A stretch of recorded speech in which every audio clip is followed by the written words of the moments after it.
because the drawings are already complete, and really we have two different options we'll talk about today. One is to just put the project out to bid. The drawings are complete. The one thing that we did receive is that the mechanical system that was asked for us to design is a little bit more expensive than what our budget can afford. So what we do is do a similar system, but it's a little bit on the more cost-effective side than what was designed by the engineers. And again, the redesign will be at our cost to redesign the system and make that part of the project. The goal of this would be to basically redesign the HVAC. Do not make any other changes. So all the scope, the classrooms, the toilet rooms, the offices all remain the same. And then we put this out to bid in the October, November timeframe of this year. What the idea is that we'd receive bids, assuming everything went well, is that then we can order all the materials, have everything here and ready to go before summer of 26, and then renovate over summer of 26. Yeah, would be what the goal is. And that is option one. Option two would be to, because of the size of the project, we could do a negotiated contract. So there are contractors, like example, ABM or Gordian, that are already they are on state contracts, so they have the ability to do small cap projects similar to this, that we could bring them on board and do the design with them, and basically proceed with the project with the understanding that the project could not exceed $1.8 million. That would be a alternate path as opposed to going out to bid.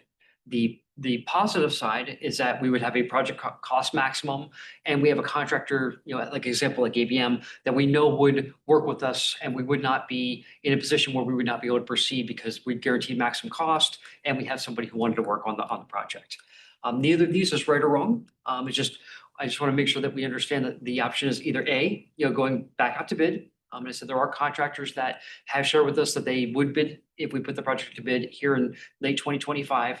Or B is to do a negotiated contract with a term contract holder in the state of Virginia that we can negotiate the contract. They would do this. They would do the scope, or we could go with a modified scope to make sure that again that we do not exceed above that $1.8 million.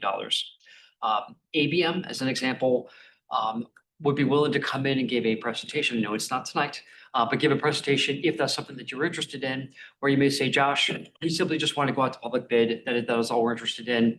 So we've received a number of contractors that are interested and would like to proceed with us that way. So neither is right or wrong. Does the board have a preference on which direction you would like us to go? We need to decide by, I'm assuming, October. Ideally, yes. So if ABM were, as an example, were to come in next month, talk about the positives and negatives of their program, again, it's a state negotiated contract, and then the decision could be made either September or October. I would ask that by at the October board meeting is we make a decision so I can put the project back out to bid if that's the desire, or we would have time to design with ABM and then have them acquire the materials and get ready for the summer work. Does that sound reasonable? Yeah, I'd like to do some research and. Yeah, I have some follow-up questions. So, if the one bid we received was considerably higher than our budget, what makes us believe that ADM or a negotiated contract can do the same thing in budget? Obviously, we have a maximum, but like at the end of the day, if they can't spend more, buy more materials or add hours, then things aren't getting done. So like what are we losing? What's not going to get done if we go that route? So first of all, the mechanical system, so we would redesign the mechanical system. So that was option one. That's with both options. We would want to redesign it regardless, in order to lower that cost. The mechanical system, which we were anticipating to be around $500,000, came in at almost $850,000. So it was significantly higher than what we had anticipated. So we've already looked at options to reduce it still has the same scope, but it's kind of different equipment that performs the same duty for less cost. The other piece is that with ABM, what we would, as an example, what we do is say this is the maximum, and they would help us determine what scope can we do. Can we do the 5 classrooms? Can we do the 4 toilet rooms? There may be a modification or reduction, but that would be a negotiated part of the contract with ABM, as opposed to doing the drawings, putting it out to bid, and hoping that we're coming in within the budget. So the only offer I give to you is that with only one bidder, and not saying the contractors that they often know that they're the only bidder because they talk to the mechanicals and say, hey, who else is bidding this? I'm like, well, Josh is the only one bidding it. So they don't tend to be as cost-effective driven if you know that you're the only general contractor bidding the project. So those are some Is factors. that information public? What's that? Who is bidding? Like, It- they it is- shouldn't really know that they're the only person bidding on the It contract. is not, but here's what happens. So I'm the general contractor. I'm calling all of the electrical contractors and saying, hey, are you bidding this project? And US Electrical says, you're the only person I'm bidding to, nobody else is bidding the project. It is not a information as much as is if everybody's saying the same thing, you understand that you are the only person bidding the project. Okay, can you tell us more about the difference in the HVAC systems between the 850,000 and what we currently included versus what we would compromise for? Like, what are the shortcomings? What are the trade-offs? Are we gonna end up replacing this thing sooner than we would by cutting corners and or reducing cost? It's really the system functions very similar. Probably the biggest thing is that instead of having a single large unit, which is we're putting in the back of Abrams, is that instead of doing that large unit, we'd actually doing smaller units. So we're doing, it would be mini splits in the classrooms as opposed to. It would not be mini splits. What's important is it would not be a downgrade of the system. The system inside of the classroom would still be operationally the same. The big difference is going from a big unit that was specified to smaller units. They would still be in the back of the smaller compressors to be in the back of the unit itself. There's a little bit less efficiency, with the multiple units, but there's a significant reduction in cost. Along with also doing less piping. And I don't want to get into a whole, but when you have one unit and you're running all the pipes from that one unit to each of these spaces, as opposed to having multiple units that don't have as long of a pipe to be able to run. So it's really kind of a different methodology, but inside the room itself, it functions the same, and it's the same unit inside of the room itself. So. And are the life expectancies of all of this functionally equivalent? As far as the unit in the rooms, yes. The compressors, I don't have an idea of what the difference is between the compressors. And again, this is only what's important is that this is what we're working on. If once we have this, I can give you, like as an example, next month, I can actually give you a side-by-side comparison of the two. Saying here's option A and here's option B, here's the pros and cons of each one of them, so you have facts and not just Josh, giving you a summary. Is there anything we can do with the design? Lower the cost? Do we go back and review the design? Yes, so there are some additional options. We're not really doing a whole lot architecturally, as far as we're just basically taking the rooms and subdividing them. We are looking at some of the technology pieces to try to think maybe a little bit differently about them.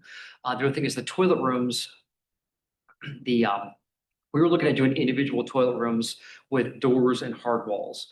One other option that we're doing successfully in other places to do toilet room partitions that go floor to ceiling that are more cost effective. So there are things that we can look at to also give us options with this is the base bid design, and here's if we went from walls and doors to toilet room partitions to go floor to ceiling, here's what the cost savings could be. We can actually ask the contractor to give that to us.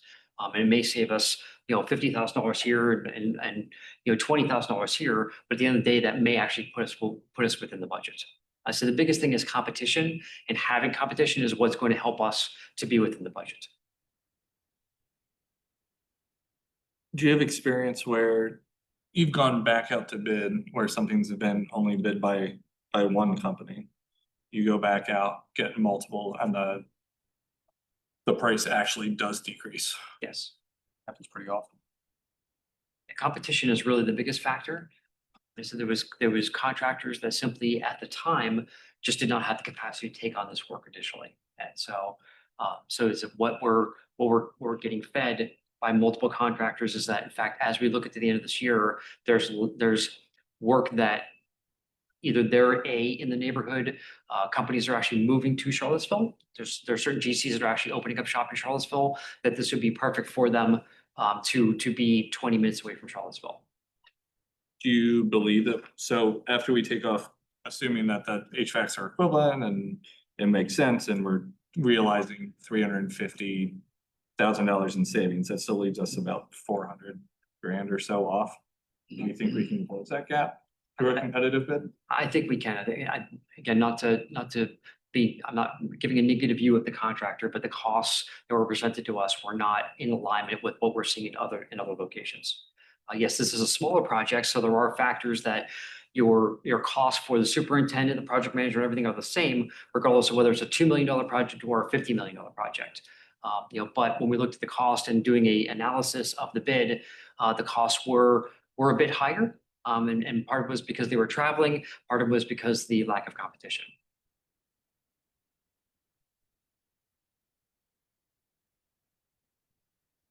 And so what you need from us, whether to go back out to bid or do the negotiated contract and by what date again? If we could do it the October board meeting, it would be fantastic. If you were interested, that we could ask a company like ABM to come to the September board meeting, talk about the pros and cons of their process.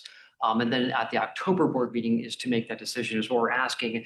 We will have everything ready to go to either A, go out to bid, or to move forward with the contract with ABM to proceed with them. Is there anybody other than ABM? I mean, There are other Gordian, there's other contractors. So one opportunity is that we could ask a couple of them, to come and visit. What I don't want to do is take up a whole bunch of board time. So it's, again, it's at your discretion.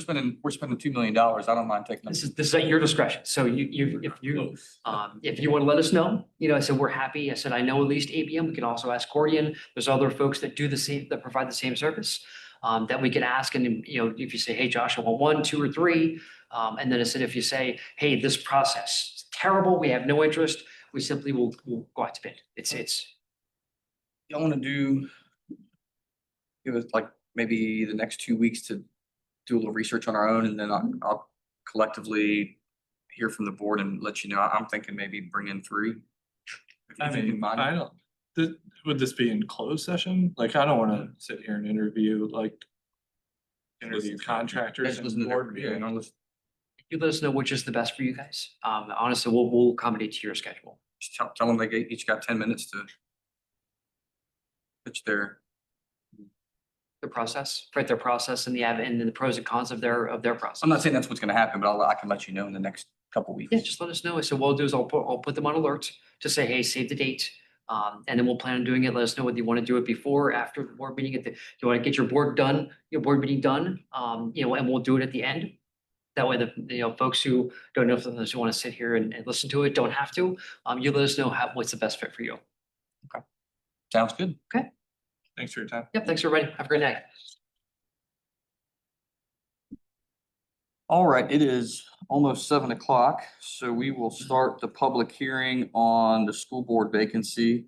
By the time I read and we get people up to the podium, it'll be 7. So this is not our first round of public comment. Our first round of public comment will immediately follow the school board vacancy hearing. So focus your comments for this public hearing on the school board vacancy if you have comments. Any Fluvanna County citizen or employee of the public school system is welcome to speak. The expectations are that you address the board, not individual members. You provide your name and voting district, that you do not exceed 3 minutes, and that will be on the televisions. And that you're respectful. The board will not interact with you during public comment, but you are welcome to ask us questions after the meeting. There will be another round of public comment, and then there will be another round of public comment at the end. And it is 6:59. Anybody wishing to speak?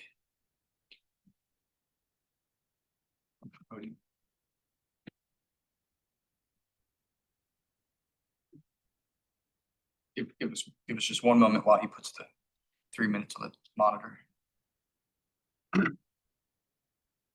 All right, go ahead. My name is Dr. Matthew Carter. I'm a resident of Fluvanna County and an educator myself. And I'm here this evening to speak in support of Ashley Crocker, whom I've come to know as a very civic-minded and engaged individual here in the community, a wonderful neighbor, and someone with a very quick and piercing intelligence who always shows up for civic engagement, highly prepared and ready to respond with fact and in a community-minded spirit wherever possible and necessary. I mentioned I've known her as a good neighbor. I'm talking about the level where we've eaten dinner at each other's houses, and when my kid was sick, she kindly provided a thermometer that we did not have at home. Ashley is just decent and kind-hearted, and the kind of person I'd want to see in any role that might serve her talents in the community. Kind-heartedness, as I'm sure we can appreciate, distinguishes the best of what Fluvanna has to offer the community at large.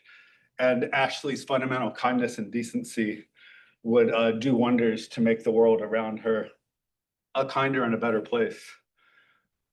I also want to speak as someone who has served on boards of this size and scope, for instance, church boards, alumni associations. And I'm pretty sure I'm not alone in saying that if you serve on a board long enough, you have the experience of a fellow board member who, although affable and fun to be around, will show up to a meeting not having read the agenda, not particularly well prepared on the issues. And the first line is like, okay, guys, what are we doing tonight? Backslapping. I would say that Ashley is about the opposite of such a person. She comes so highly prepared every time. She's incredibly quick at research and fact-finding, and not just quick, but accurate. Whatever one's ideology, I'm sure we can agree this evening that misinformation and disinformation and the ability to spot what is not true is extremely valuable and seemingly growing rarer by the day. I trust that the members of this board would want, as a colleague, someone with that firm grasp, a grip on the truth. And that is a grasp that Ashley does possess. With my remaining 30 or so seconds, I wish to say that as the news from the country at large can seem chaotic and hard to parse, it is a great asset indeed to have, as Ashley does, just a wonderful sense of humor. Isn't it nice to be able to laugh in agreement, even if there are disagreements about other issues? Ashley has a quality of joy in her that is rare and wonderful. That plus her extreme level of preparation makes her the ideal choice to fill this vacancy. Thank you for your time. Anyone else wishing to speak?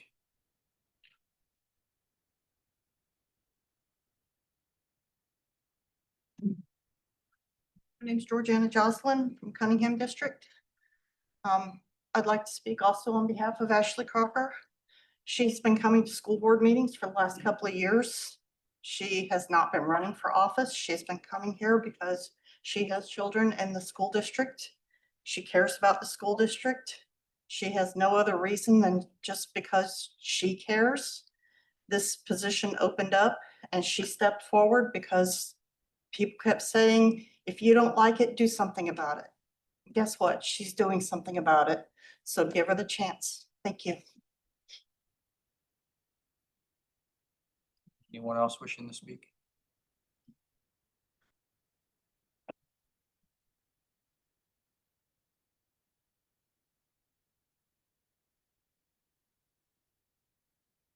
Hello, Sarah Johnson, Cunningham District. Thank you for your time today and welcome back to all the students, staff, and teachers. My oldest was really excited to go back yesterday and the staff at Carysbrook could not be more welcoming. As the board is considering this evening the appointment of an interim placement of the chair for Fork Union, I would also strongly urge you all to consider Ashley Crocker. Ashley has been in attendance to these meetings almost every month for the last few years. She's always very vigilant about concerns with our public schools. She's an active PTO member at Central and a very fierce and fearless advocate if any issues arise. She cares deeply for the well-being of our public school students. As a mom herself with an enrolled child in Fluvanna, she is personally invested in the future of our schools. She also provides a very much needed voice as a mom, since we don't have any women or moms on this board. Ms. Crocker has been exceptionally attentive to all of the concerns that are going on, and she's a champion for continued improvement in our schools and always thinks outside the box when looking for solutions. She will provide that very badly needed voice for our schools. Thank you for your time and consideration. Anyone else wishing to speak?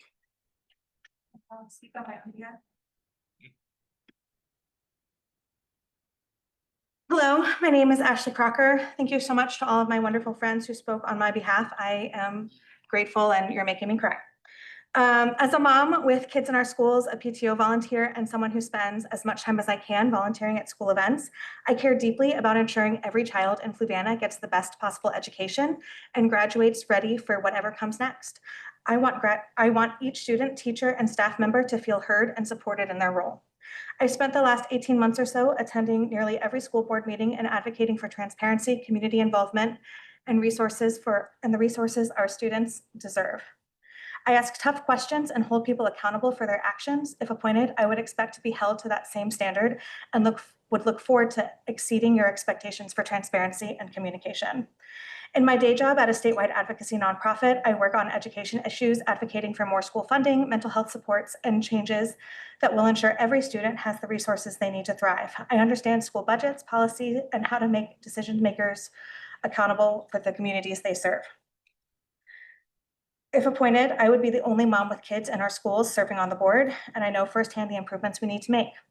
The Fork Union community deserves a representative who will listen, show up, and keep families informed. I'm ready to do that work. Thank you so much for your consideration. All right, anybody else wishing to speak? All right, we will close the public hearing for the school board vacancy, and we will move on to our normal public comments. And rules are the same. If anybody else would like to speak, please come forward. All right, seeing none, we'll close the first round of public comment and move on to reports from Dr. Gretz. Thank you, board members and members of the public. My report is attached to the agenda. As always, if there's anything in there that you'd like me to spend more time with, I'll gladly do that. There's quite a bit in there to highlight. I guess I'll begin by just saying that today was day 2. Obviously, we've had a couple of weeks with new teachers and 1 week with everybody else. It's been a very positive start to the year. First 2 days have been very smooth in terms of just operationally speaking. One of the speakers mentioned just the very welcoming tone of one of the schools, and I have found that at the back to school events at all 4 of the schools. I think everybody's just done a wonderful job. I will share with everybody that our opening convocation this year was a little bit different, I think. The time and place and kind of general structure wasn't. But this year, we really turned that event over, so to speak, to a dynamic group of staff members who really wanted to be a part of that.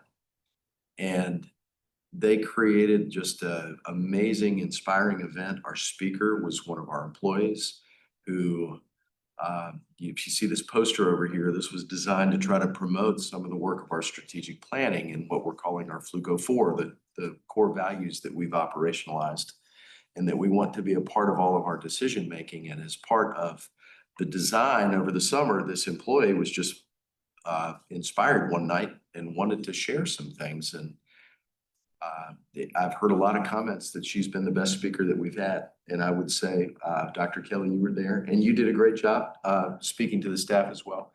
It was just a really good start to the year, and it's been just very positive. It was really compelling, the convocation speech. She had some former students come back and speak about their experiences, and it really was a level that I was not anticipating to, and that sounds rude, but genuinely, it was really lovely. Yeah, thank you. It was really good. There was more energy in that room than I had ever seen at a convocation. I've been to 6 of them, and it was really powerful. It's been a very positive start. There's some information in there about some of the things, and we've been talking about this, all the developments at the state level with the accountability system, with assessments. And I'm happy to talk about them if you want, or Ms. Soares and I can both talk about them, but maybe just call your attention to some of that's in there. There are changes that are going to impact our kids this year in terms of what kinds of assessments they'll take and what it will mean for them. But again, I'll just highlight that, and I'm sure we'll be talking more about that. The most recent round of accreditation data is going to be released publicly, and we'll present that to you the way we typically do in October, I think is when we plan to do that. So you have a note here about students who earn an upper level quartile score being auto being placed in, or sorry, auto enrolled in the higher level classes. Is that something we've ever done where a score on a standardized test automatically places a student into a particular level or course? We haven't done it since I've been here, and we haven't done it in divisions where I've been, where it's an automatic thing like that. I think it's really hard for me to talk about this without injecting my opinion in here, and I'm cognizant of that. I'm fine with it. About 20 years ago, there was a big push statewide to essentially funnel more and more kids into advanced math. And I think many of us that went through that, I was a principal at the time, came out of that understanding that it wasn't, while it was designed with good intentions, it's not always best to get younger and younger and younger kids in advanced level. If you judge a school's quality by the fact that it has so many seventh graders in geometry, but then 5 years later, find out that you have a whole cohort generation of students that didn't pick up basic math skills really well. It was a bit of a failed experiment. My problem is that I feel like this kind of legislation and this kind of movement puts us back in that direction. There's no, have we ever looked at test data and advanced kids based on that test data? Absolutely. And I would say, in my experience, although I didn't work as directly with it here as I have in other divisions, maybe when I wasn't a superintendent, and Ms. Sora is welcome to speak to this at any point, but I think we try to work with families. If there are families, there are kids whose data doesn't suggest that they should be advanced, but the kid really wants to do it, the student really wants to do it, the parents want to do it. We take a lot of things into consideration. Teacher recommendation, certainly data, assessment data. It's a multifaceted decision, whereas this really just kind of puts all that to rest and just says, if this test says this, they go in this class. I don't think that's always best for every child, and any of us that have worked with kids directly, and of us that have kids, know that any kind of one size fits approach, one size all for kids, I think is a bit of a red flag. But And are we legally required to do this? yeah, no, this is legislation. And is the norming, the quartiles, are they statewide or are they within our own population? Sorry, I didn't mean to get you down. No, it's a great question. And I feel like I could answer it, but I don't know if she can. I mean, and like Dr. Brett said, this has kind of been the process that we've taken, but it's been more on an individual student level, where this is using the quartiles statewide. So like, we went through our typical process to place students, because we typically do placements before counselors leave at the end of May, early June. And so like our average for advanced math, I think for 7th or 8th grade, typically students were scoring, around a 475 and other data points, right? And then the state, their average, I think, was 421. So then we had a bunch more kids that we needed to go back that we hadn't, based on multiple data points recommended before, but because I guess Fluvanna scored maybe higher in those subject areas than maybe, the state average.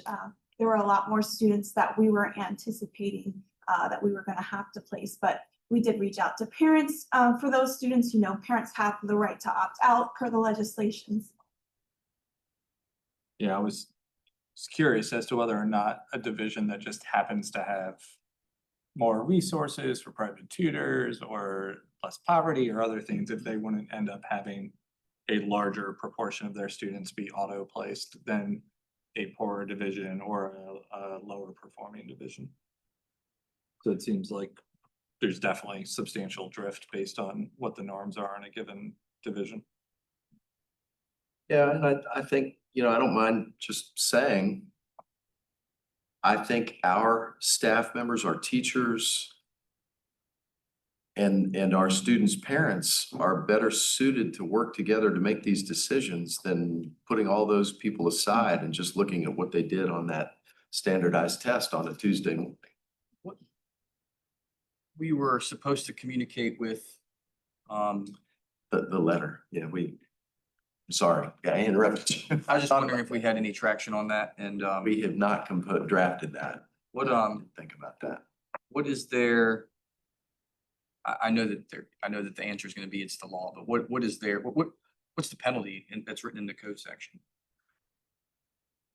I don't know that there is one. You, I mean, there's that thing at the end of the year where we report on SOQs, right, where state funds are dependent upon what we abided by. I guess that could ultimately be the penalty, but I think our approach has been more so wanting to do what's right for kids and just, like I said, there were a good chunk of kids that we had already recommended. There were some students, I think it was about 60 some kids that we didn't anticipate, right, as falling within a score range that we then had to accelerate into an advanced course. And we just, work to reach out to parents, let them, know about this, our recommendation, and ultimately let that child and family decide.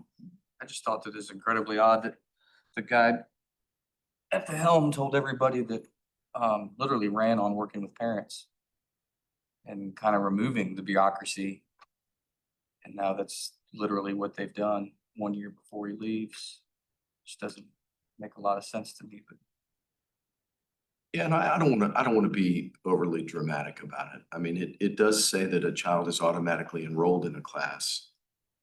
The child isn't successful, sure, frankly, if parents really object, I think we will work with parents. We're not going to force a parent to have their child put in that class, but it doesn't mean that they're in there and they stay in there and they crash and burn. We can, you said they could opt out, right? Right, they can opt out of and that's in the legislation, they can opt out of the initial automatic enrollment, but then, at any point, and we definitely communicated to our math teachers this year, there were some additional students in those courses that, we might not typically, based on data points from the student, have placed. And so just to keep an eye on those students, reach out to the parents early on in the course, particularly if it was a semester high school course, and just let them know that, we want their child to be successful. And if, they said, I want my child to give it a try, and many did, many parents did say, I want my child to give it a try, just for, teachers to be in communication so that, we're supporting those students, whether it be with resources so they are able to be successful in that course, or if it's, 3 weeks and they decide this really wasn't the right decision, we can reschedule. What are the other small schools that are on your like y'all's Coalition. Yeah, what are they saying? Like, what is Doug Straley saying? nobody really, well, I don't want to say nobody. I think most people generally don't look at this as a really, as a positive step forward. You know, it further depersonalizes what we're doing with kids and further overemphasizes the SOLs, which many of us feel like is exactly the opposite of what we've been working towards. Yeah, I feel like Certainly the 20 opposite years of of work to remove ourselves from SOLs is gone. But, you know, we'll be fine. Any sense of how they're mucking with accreditation, but any sufficient or substantiated rumors about what the core components of accreditation are? Yes, and so when we, and I'm happy to do a presentation next month on just the final framework if we want, because there have been some changes since I think we last put it in last year. There were quite a bit of changes in April. So mastery is a component, and that's based on the SOLs. Growth is a component for grades 4 through 8, and that's a change. We used to get growth for grade 3, and now we don't. But it's I think mastery for like 3 of our schools, which are on the elementary model. Our middle school, because it lacks grade 8, is actually on the elementary model. Mastery makes up 65%. So again, that's your SOL. Growth, I think, is 25% on that model. Readiness for elementary is 10%, and it's attendance, chronic absenteeism. The high school model looks a little different in terms of growth, and they have something called 3E readiness, which really focuses on CTE, military enlistment, and some other things. That right now is kind of the biggest unknown. We've been able to put together a workbook and kind of model out, predictions of where we think our schools will be, with the exception of the high school. We've been, talking with other school divisions, and nobody has a workbook they're ready to share with those formulas. But the biggest factor right now, or the unknown, is growth, because the state provides us growth numbers based on SOLs out of this platform called VBAS, and we don't have access to it, and we haven't gotten those numbers yet. So. Well, that's an interesting point, because Vivas was the new reporting tool and the new tool the interactive tool that there was a lot of time spent on that, but that was pulled out of the budget. So we actually don't have Right. that. Well, so Vivas, I guess because they paid for it, we'll get VIVAS growth for this year's accreditation based on last year's data, but moving forward, have it. So we've heard some rumors that they're going back to the model of growth table ranges, but we don't have any confirmation. Seems like a coherent vision. These are great questions, and I feel like I sound like I'm complaining. I really don't mean that, but there are aspects of that. I've been very open with you all that I think a lot of this is not positive. All right. What is positive is Back to School Bash was an amazing event, and I do have to just pause and just say that some of our staff members, and I'll specifically highlight Jen Valentine, absolutely just her dedication and work and the hours she put in to helping to plan events this summer and to work with Caitlin Harlow-Berner also, and there were other members of the team, is really commendable. And I hope maybe somebody hearing this might remember this when they run into Jen and just thank her. She really did an amazing job partnering with a number of people in the community to create an event that continues to grow. So it's been a really positive thing, a lot of fun. A lot of other information in here. Is it too early to ask on the finance budget piece whether or not we're starting to see or anticipate seeing a decrease in funding on the federal monies at this point? There is actually some information that Ms. Suarez is going to present to you. If you can just put a pin in that Oh, yeah, until I'm that, happy to. or we can do it. No, that's I fine. did list it under there too. It's so in we here can- too. Yeah, Yeah. no, that's fine. And then that fund balance bit, so it looks like we're not yet audited, but we're thinking that the return is about 400,000. Is that? Fund balance to the county. And so I imagine that still needs to go through an audit process.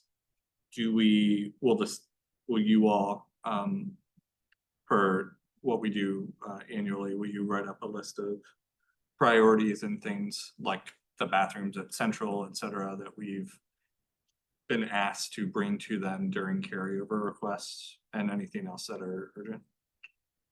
Is that something you guys are prepared to do like we do in October and November? Yep, absolutely. The other thing I'll call, not necessarily in the report, but you'll see, obviously, we're monitoring enrollment, and it's overall up considerably from what we thought it was going to be. You can look school by school. Most of that increase is at the lower grades. But again, we're only on day 2, so we'll keep looking at that and reporting it to you. And then there's an MOU that I put in here. We sign this every year. It's there's one that the board has to sign, and this is for our consortium, the PrEP consortium. And just want to make sure you're aware of the one that I signed. That's attached in there as well. Any questions you have for me? Okay. Thank you. All right, we should be on to VSBA policy updates for August. Yes. Okay. I actually have some new information to present to you on policies. I think I'll save that till the end. Most of these policies, as you've seen, if you go through them, are, and when I say this, I'm not suggesting they're not important differences. I just don't know that they require a lot of interaction with the board. Changing capitalization, syntax, the small changes, and a lot of these are like that. There are a couple of policies in here that are new, some sections that are new, and our staff has gone through those. So there's new requirements related to, and a new policy related to the administration of opioid antagonists. I know we talked about that related to one of the policies last time, but you'll see there's a new one in here. There's also new requirements for our crisis planning and emergency management, specifically related to athletics. So there's a new plan that needs to be in place, training that needs to be in place regarding cardiovascular considerations.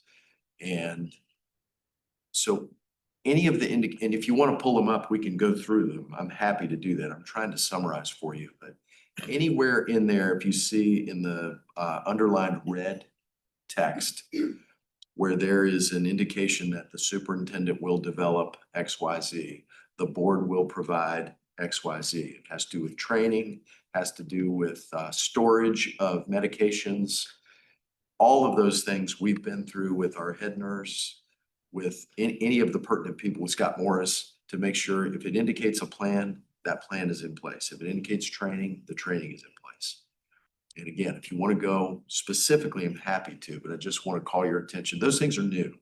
So a lot of times these are, and a lot of these are just minor changes, but those are the new ones. What I want to spend some time with you on, and this is new information since July, and it's new information to me since we put this in. So what I thought would be the best thing to do, rather than change board docs the day of the meeting, is for me to give you some new information, display it, and then ask Mrs. Kreitzer to make it a part of the board agenda, the public facing, as we're here or right after, whatever's easier for her, so that everybody has access to it. And this is related to the cell phone policy. So what I think the easiest way for me to present this, Dr. Stribling, do you have access to the slides?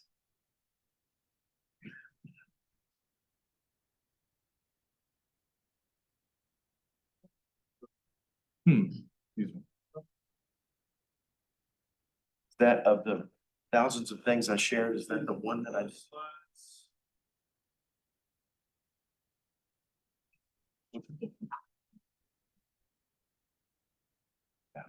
I have a copy of the doc, I don't have a copy of the slide. Okay, give me just a Right, of moment. the slides, there's one dated June 9 in the packet itself.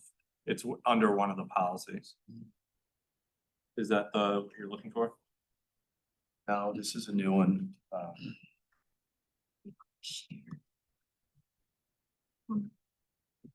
Oh, there we go. Okay, If he shares it with SP. What do you mean?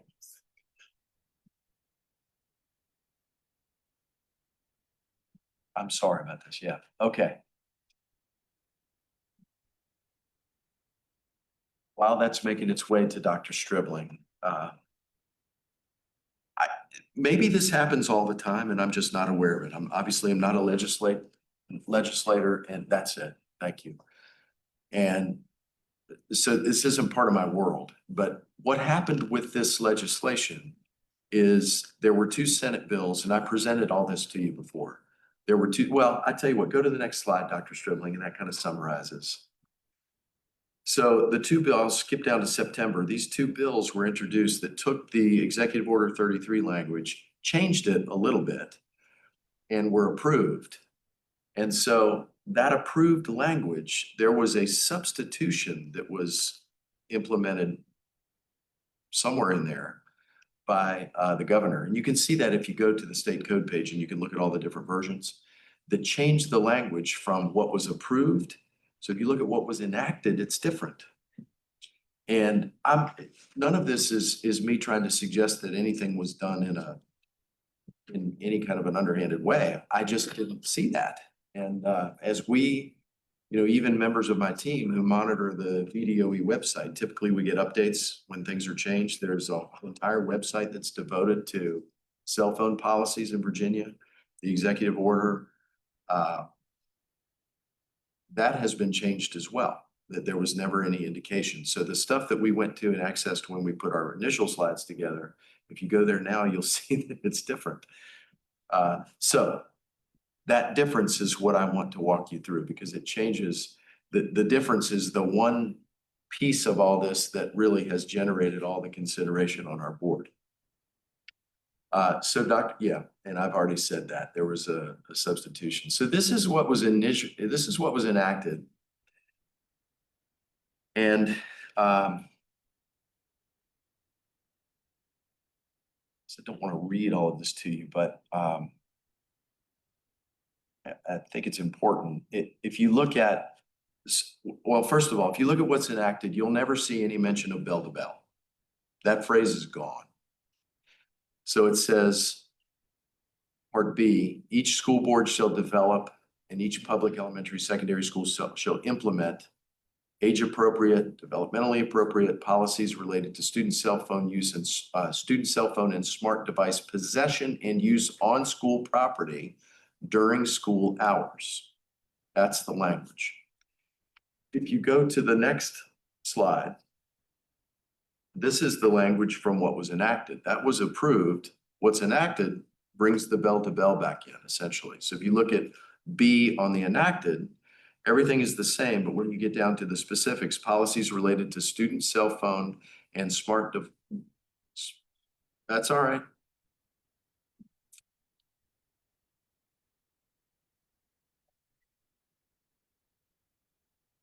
Actually, you can stop right here.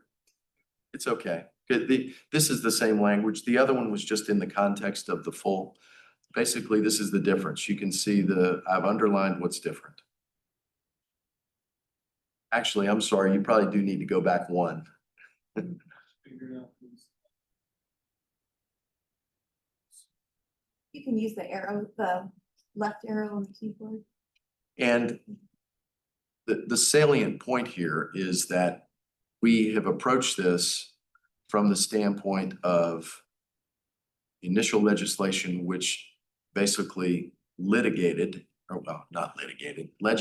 sorry, that you can't use these devices in the classroom. Outside of the classroom, and we've had discussions about that, hallways, lunchrooms, it was going to be allowable. This very pointedly says that it's not allowable. And in fact, if you read the language of the first definition of bell to bell, it means after the first bell rings at the start of the school day to begin instructional time. Can you go back one more? Bell to bell means after the first bell rings at the start of the school day to begin instructional time until the dismissal bell rings at the end of the day. Well, bell to bell includes lunch and time in between class periods.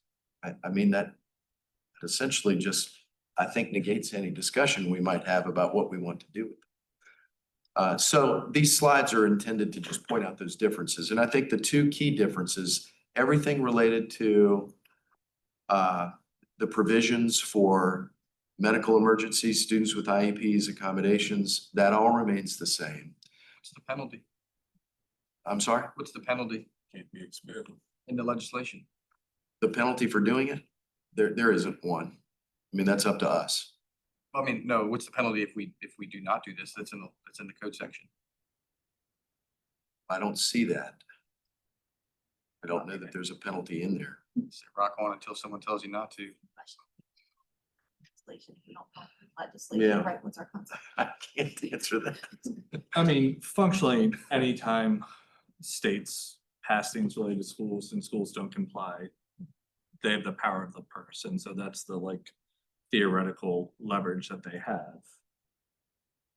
It is also the case that I don't functionally believe in cherry picking which laws we're gonna follow and which ones we're not going to. And so to the extent that based on our own understanding of what was passed and enacted, this is the law, then I feel like our hands are sufficiently tied to enact it. So I if think you, I'm less cavalier about not making policies for laws I don't agree with. There are plenty of laws I don't agree with, but I would not be comfortable. I'm sure that someone would call if they discovered that we were not following this to a T and give us some kind of warning. And I just say ride it out until you hear from them, but that's just me. well, Honestly, I think it's kind of foolish I mean, and this is only for public schools, right? Yeah, I mean, I don't see if this, I don't disagree with the premise behind this. If this is an epidemic, then why is it only an epidemic here?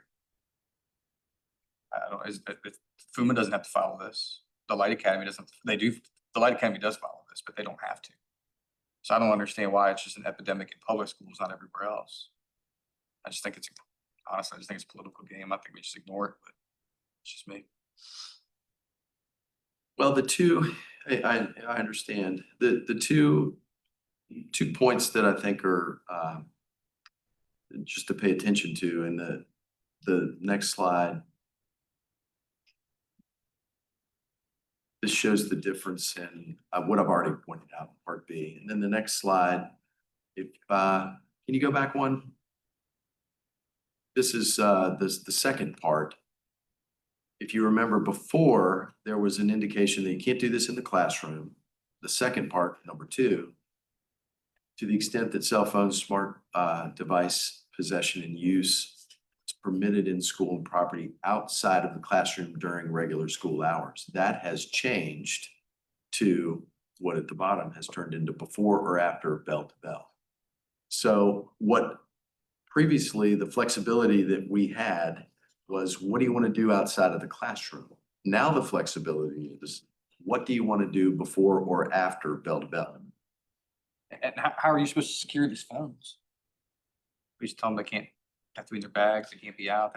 Well, that's I have a sample policy I'm going to show you in just a second that addresses that, but this is a point of discussion.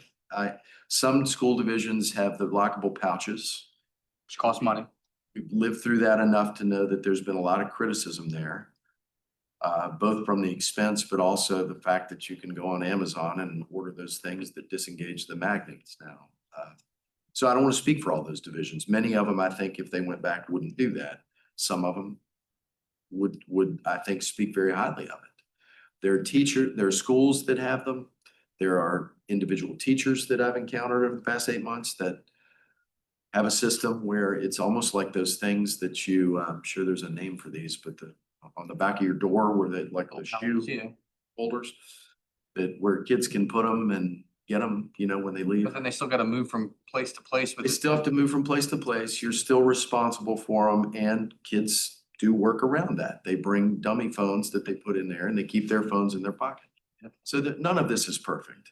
And I guess the policy that I'm suggesting doesn't really do anything other than with that. There's no external storage device, there's no locker, there's no pouch. It's basically just specifying that. And why don't we just put it up there? Can we put the sample policy up, Dr. Stribling?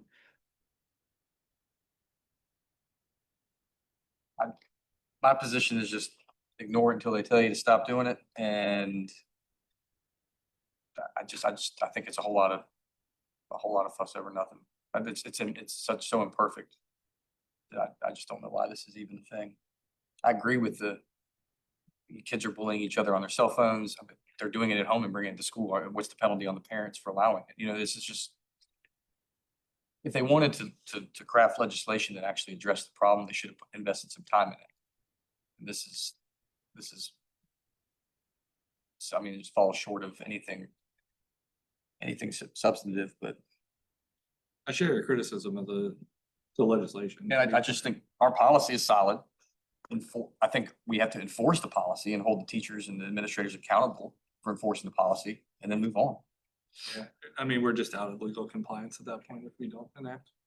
Bill to bill, you're gonna confiscate a lot of funds. Yes. Well, are we confiscating them is a functional question, right? Like, imagine being on lunch duty in the high school and trying to police the number of phones that are coming out of those backpacks.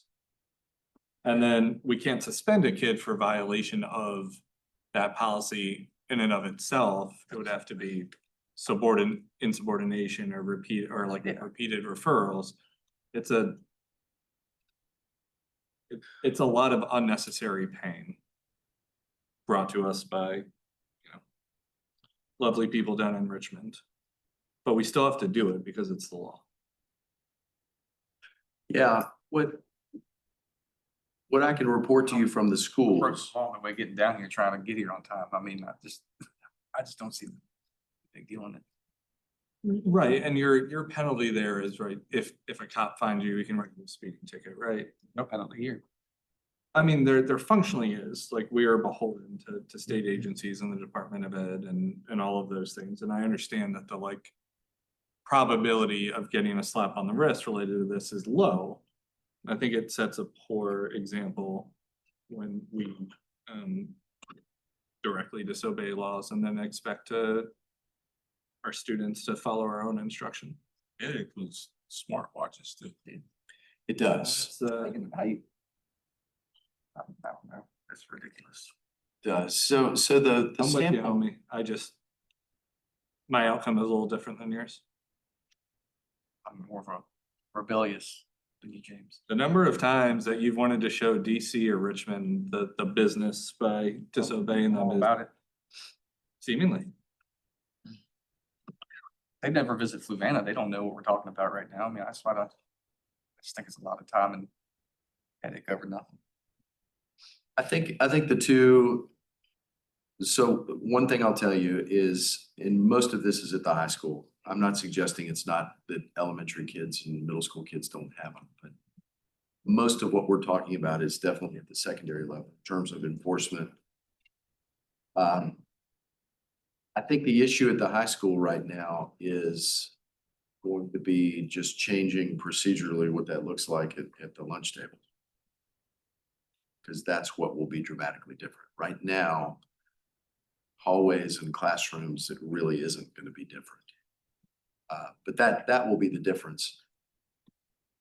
The other thing is that there will be staff members and teachers who they already have, who will look at the law and look at the policy and say, putting me in a position to not follow the law. Tell them we got your back. Simple, there's no penalty with it. But we can't encourage staff to break the law. That is, What, No. but the teachers and the administrator, I mean, they're still allowed to have their phones. They're allowed to. The encouragement is, if you go back to the original executive order, it's not addressed in the legislation. But the encouragement is model this for kids. I mean, you're not going to take adults' ability to use their phone away, but use it sparingly. Don't use it while you're teaching. Model this. If we're trying to keep kids from constantly being glued to their phone, then don't you be glued to your phone, that kind of thing. But you're right. I mean, it isn't addressed in there. We kind of have that expectation now anyway. You know, and there's a lot of behaviors that teachers can have that students can't. Sure. Talking in class anytime they want. So this is a sample policy, and what we've done is we've looked, and I am thankful to Ms. Kreitzer in a short amount of time for gathering a lot of different policies. And we took those and looked at the ones that made the most sense to us, and then a team of us sat together and took the VSBA policy and inserted the aspects of the sample policies that we found into the VSBA policy to bring you this sample. And I won't read it to you. I think everything in here just kind of comes from the legislation. I'll just point your attention to under general. This is where basically we're saying that because the law says you establish age-appropriate, developmentally appropriate restrictions, bell to bell. And so what those are spelled out in the next few sentences. Student cell phones and smart devices. This policy says pre-K through grade 12. Initially, the legislation still says you need to do it by age, or it just says you need to do age appropriate. The way that this changes to bell to bell, we couldn't really find any reason to do anything different. Bell to bell is bell to bell. Bell to bell isn't something different for a 5th grader, is for a 12th grader. It was different before because there was an indication. The only difference would be if you wanted to say, and we landed where we didn't think that, but you do have flexibility before and after bell to bell.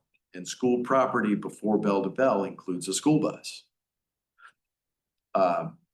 So you could say something different for secondary students, saying basically, essentially, you can have your phone, you can use it at will until that bell rings. Whereas maybe at the elementary level, you want to say on school property, period. How many students have IEPs? It's a substantial amount, correct? It is, and I just don't know off the top of my head. Jen's listening and probably knows, but 120. Well, so now you have a student that has an IEP. They're allowed to have their phone, or say you have a student that has a device that they need to read their glucometer with their phone. whatever the case may be. Now the teachers has to determine whether that student's allowed to have their phone because they have an IEP, but this one doesn't. And how do you definitively say that student is using their phone for the intended purpose of the IEP or the medical device? And It's just because they have an IEP doesn't mean they get the phone. No, but now that every parent just heard this when they go to get the IEP phone. You know what I'm saying? Like, my phone is literally going crazy with parents saying, I need to communicate with my kid. So now every parent that goes to get an IEP is gonna have that written in their IEP if they can. I would, so. I just don't see how you enforce it. Well, what we've said here, cell phones and smart devices must be off and put away. We're not saying they're gonna be stored anywhere. We're just saying they need to be off and put away on school grounds from bell to bell, in accordance with the law. Wearable devices, so this is different. Wearable devices are not permitted to be used for communication during school. I'm just looking at the time. So we're not suggesting that you have to take off your smartwatch and put it in your pocket. We're just saying, don't communicate with it. Students are permitted to use and possess cell phones and smart devices on school property before or after bell to bell, subject to additional regulations, certainly if they abuse it and it's taken away, or the privilege is taken away, if there are distractions. But basically, the nuts and bolts here is that this takes what you currently have and just extends it to include everything first period to last period. And this does give permission before that bell rings, they can use it. So you can't use it during lunch with this policy. If you get off the bus and you come in a few minutes early and you're in the cafeteria in kind of a holding pattern in the gym or whatever, you can use it according to this policy. So what if you go on a field trip during school? During school, that's bell to bell. That's an awesome question. No, you never heard the bell ring. You go to the charter bus with Jamestown. You're on school property on the bus, but not when you get off in the museum. I don't know. I mean, honestly, I'm not dismissing. the Yeah, I'm question. just saying, Great that's gonna question. be tough. I think, bless you. Thank you. No, I'm with you. It's absolutely silly. It's an unnecessary restriction. It's gonna be difficult to enforce. It's misplaced. It's targeted at doing something grand, but is narrowly focused on public education. It fails every checkbox, but it is still the law. I think that the spirit of this, again, I really think the touch point in terms of what's really gonna change in terms of enforcement that's already happening, enforcement that needs to be happening. The change is gonna be at the high school in the lunchroom. That's the place where something different's gonna need to happen pretty quickly. Where they really don't work anyways. Like I spent hours 2 weekends ago in the cafeteria at the high school and my phone is SOS the whole time. Are you on the Wi-Fi or not? No, but I mean, I guess you can get on the Wi-Fi, but that's slow. I mean, they're not gonna be able. Every now and then I can get a text out on Wi-Fi. Do you, I don't walk out to like the back of the building to get mine to work. yeah, I gave you a heads up, but not much of one.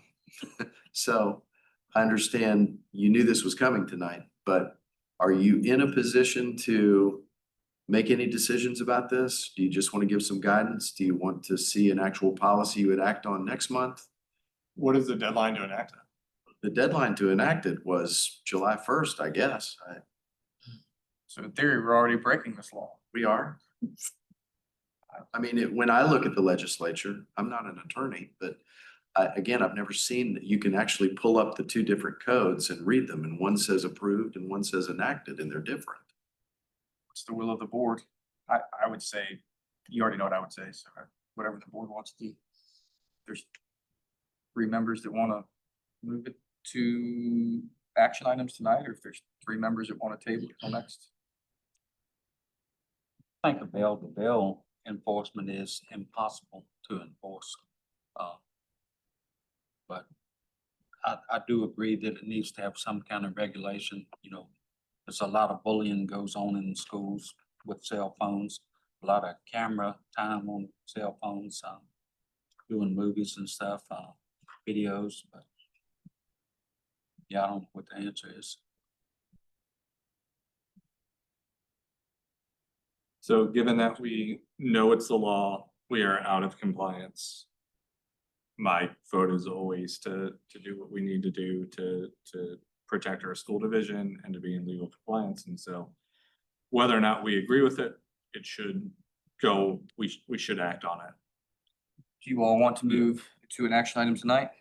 I think so. If it's 2-2, then it would just get taken up next month and perhaps we'll have a tie break. Yes, you're right. I didn't think about that. Charles, you like to take it up tonight? Yeah, we can decide on that. All right. Can, I would, Mr. go ahead. Is that fine? Yep, go ahead. Mr. Chair, I move that we amend the agenda to create a new action item, actually to move the cell phone policy as currently presented, filed FJCM, student cell phone and smart device possession and use, as currently presented on the screen, in our hands, et cetera. I hope that's specific enough to be included in the, let's make it 13B, approval of student cell phone policy, so it's discrete from the others. All right, I have a motion to amend the agenda and add action item 13B, the cell phone policy. Is there a second? I'll second that. Motion a second. Any more discussion? All those in favor, please say aye. Aye. Any opposed? Chair votes aye. And just to clarify again for everybody, and I didn't necessarily refer to these because we had it on the screen, but in your folder or paper copies of the approved legislation, the enacted legislation, and the proposed sample policy, and all of that is going to be linked along with the slides we just went through to board docs. I want to point out that typically that's not the norm. Typically, we don't amend a policy. I would have voted no just because it's not normal. I'm still gonna vote no. It's no secret, but I would have voted no other than the fact that there's 3 board members that want to move forward probably, so. And when we get there, it's first reading. I just will clarify at some point, you're approving on first reading and second reading next month, or first and second? No, I think. No, we can put, move we first put it vote. on action They item. want to approve it tonight. It's not the first time that, it is atypical that we will pass something on first read. There was one that was inconsequential that we did on first read and was unanimous recently, a couple of months ago. I just wanted to say it's not, we don't typically like to do that. It is not the norm. I'm not happy with it. The reason I made the motion is because we're not in compliance here. And so no, Dr. Gretz, the motion was to add it as an action item for adoption. Gotcha. I do want to know. Everybody agrees with that? Yes. So that was my intended motion. Yes. That's what I thought. I will note that I opened, and now I don't know which one it was, of one of the policies has the word blank in it instead of school division, and I don't know if that. Oh, that's personal maybe that's the first read, so it just needs to be Yeah, updated. These are all first read. And so the one that I'm looking at that has it is Echo Bravo Bravo Charlie, opioid antagonists, has not been updated for the school division name under personal training. Gotcha. So just easy switch before second. Yeah, I see that. So I thought it was Thank in you. this one and I just couldn't find it in the hard copy. All right, on to budget update, Ms. Suarez. Absolutely. You can stay here. Can you pull up the FY25 budget? Seems like a great place for you whenever you want to be there. While she's Wait. pulling this up, I will tell you, Ms. The Suarez ones has that were attached. to the really agenda? hit the ground running in this new role. She's doing a phenomenal Go job. back to the agenda. It should have been just down the attachments. Can you go down to the fourth attachment? Fourth? 2 more down? Yep. Yes, sir. So for FY25, we do have about 1 more month of sales tax. It typically runs about 450,000. Operations is running a little lower than typical at 72%, and that's mostly due to the construction grant that's still in progress for Abrams. But to date, we've got an available budget for FY 25 of 4.8 million. And then we do have about 4.3 million in unrealized revenue. Can you go back to the attachments? And it is the second from the top. Which one? Second from the top. Thank you. And so I thought it might be helpful to see there's the 4.3 in unrealized revenue across different federal, state, and some other local funds. And so based on those two things together, we are anticipating around 420,000 as a final FY 25 fund balance to carry over to the county. Any questions about I think it's very helpful to see it that way. FY? I'm gonna mention that number later though, so just, My goal is to like under promise, right? So then if I over. it doesn't need to be exact, but we're obviously dealing with an issue and we have some carryover money that I'll mention later. So then for FY, can you scroll to the, oops. Is the, Go back to that same one, Don. yeah. Interviews, I think. This one? Oh, I'm That sorry. one. Maybe I just need to put them all on one PowerPoint next time. second page, right? Or down below the chart. Yeah. Mhm. And then 3 highlights for FY 26. So the federal funding review is complete and funds were released to states the week of July 28th. And I did include a separate document under the budget updates in the packet that just itemizes the 3 federal grants that Fluvanna participates in that were under review. It was Titles 2, 3, and 4. And I listed out what the FY 25 award amounts were in the budget activities. And then we typically don't get new allocations. We won't get FY 26 allocations until late fall, October-ish from the state. And then if you can click back to the attachments for third one down. Yeah. So for FY 26, on the second page is the supplemental information for the supplemental request. And that was also in the packet that was sent to the county on August 1st. We did get that state school security officer grant award. And then there is also information about a categorical amendment that was requested and approved on July 29th. And it was between instruction, administration, and transportation lines. And that was just due to FY 26 payroll projections and insurance increases after we knew what people's elections were, and they hit that administration line.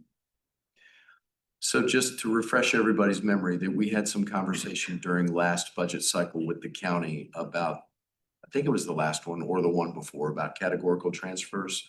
And we gave a lot of historical information. There are very few of these, but there was a desire to really highlight and report. And so I just want to call attention to this.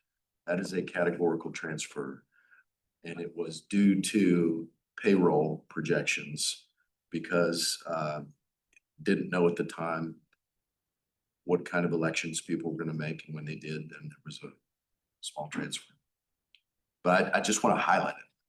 We said we would do that. When will you have a definitive number on the carryover? We are still waiting on some federal reimbursements, but next month. Is there money there right now? Is there money? Is there money there right now? It is ours until we return it to the county, but we can't spend it. I understand that. So we got an issue that is in my mind the most pressing issue we have right now with the school resource officers. And I keep hearing from the county or from people I've called that it's not the school board's responsibility, it's the sheriff's office's responsibility, or it's the board of supervisors' responsibility. But I'm kind of sick of hearing can't. That's all I hear is we can't. I'm looking at $420,000 in fund balance. The money's there. If we need to hire overtime, move the money. If They need to hire more people. The sheriff's office, obviously, every time we were in the board meeting arguing for our budget, they were arguing for theirs. If they just raise taxes 10% in assessment year, the money's there. Give the sheriff's office what they need to hire the school resource officers. We're gonna lose $200,000 in grant funding. We won't. The county will. So do we pay them now or we lose the grant funding later? It's public now. I mean, there's no hiding it. So we can keep going back and forth with who's responsible for it, or we can just fix it. So I would challenge the county, the board of supervisors, to give the sheriff's office what they need. We got $420,000 sitting, well, we will have $420,000 sitting here. There's gotta be a way that a couple gentlemen can sit down and figure out the at least a patchwork of a solution to get us through the spring. So, I mean, I You keep talking hearing- about, you just I keep hearing suggested, there's no money, but but we turn back to the county be not reallocated to us, but allocated to the sheriff's there's department. nothing more to important, than student support. safety. Give the money to the sheriff's office and let them hire whatever they need, overtime, whatever. I don't care what they do with it. The sheriff knows best. But there's no reason that those positions should be minimum staffing, period. And if you don't have the people for it, you gotta hold the people for it. And if they don't wanna work the overtime, they signed up for the wrong job. I mean, that's just as simple as that. We got the money, give them the money. So that's all I hear is it's a money issue. Well, I'm looking at $420,000. That's a lot of overtime. And if we don't spend it on that, what will it be spent on? Nothing nearly as important in my mind. So I just, again, all I've heard since we had this conversation is we can't. I don't understand why we can't.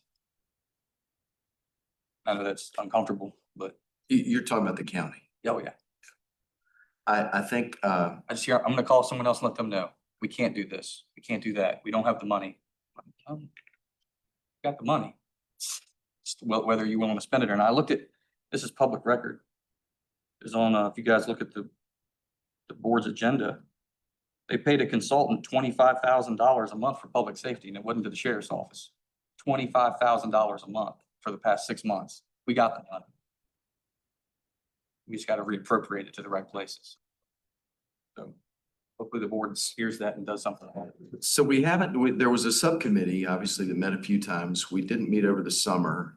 I assume that group, which would be one or two of you all, one or two of the county, Eric, Mr. Dahl. We met one time. Yeah, It took us 4 months to get a meeting, I think, or 3 months to get If a meeting. if we could reignite that might be a place to have this conversation, or Gotta be honest with you, I haven't had much of a conversation. All I've heard is it's not your responsibility. To me, that's just not how you lead. So it's their responsibility. They need to call a special meeting and fix it. We would do. So that's where I stand on it. I imagine that there is a meeting down the hill next week after we get finished with our somewhat brief business. So suspect that's a fine avenue to advocate if one is inclined. Hey, but the problem is it's a week, I've seen smaller issues fixed much faster. are you just kind of making known? Yeah, I mean, we have, there's money sitting, if money is the issue, I'm not saying we have exactly $420,000.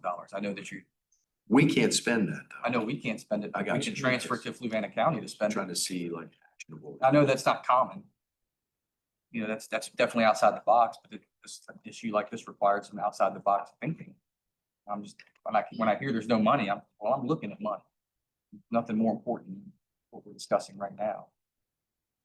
So, Well, as you continue to consider, or tonight, if the board feels like you're in a place of consensus, if you'd like us to relay that, meet with Mr. Dahl and talk to him about that, or if you guys would rather pursue that with your counterparts on I've that. tried.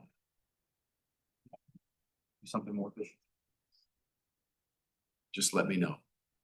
If that's something that the board wants us to do. Did you have more information? I was done with.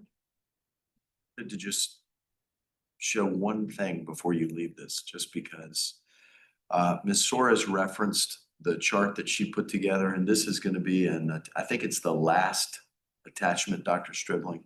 Is that the one? Mhm. Only reason I want to highlight this is because there's been a lot of questions about this.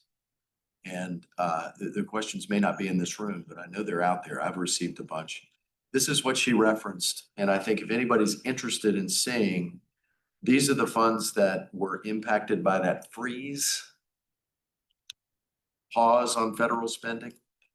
And so this is really helpful because she's put together for anybody, you can see the amount that was at stake for us. Well, that's last year's award. We don't know what would have been this year. We haven't gotten this year's, but Right. that's typically about what we get under each of those grants. Right, yeah, I should have clarified that, but this shows you which funds and what they support.